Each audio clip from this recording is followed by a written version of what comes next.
Hi, my name is Adam, and thank you for purchasing a Gold Medal Director's Chair. Today I'm going to walk you through how to correctly and safely set up your chair so that you can enjoy it for years to come. First thing we want to do is go through what you received in your package and make sure you got all the elements that you need to correctly assemble your chair. First thing, of course, is the chair frame. Need that. Also, in the package, you should have received this skinnier piece of fabric. That's your canvas back. An instruction sheet, which is also outlining the things that I am today.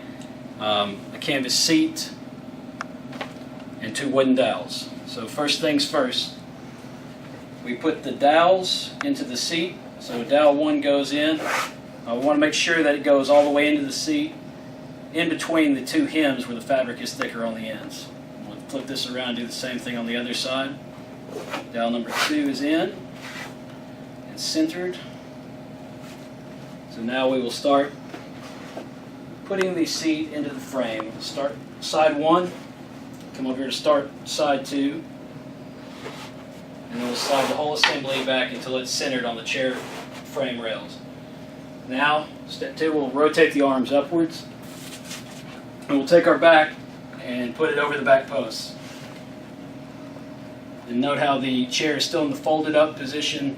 That decreases the distance between the back posts and relieves the tension on the back so that we can get everything slid on easily. So now we'll start to unfold the chair. And we start to resemble a chair now, but now we have to lock out the braces. So we have 1 brace here and 1 brace in the back.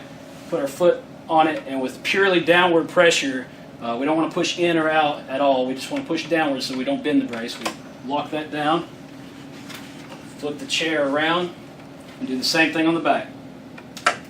And there you go. Once those are locked down, you're all done. Now your chair is ready to enjoy.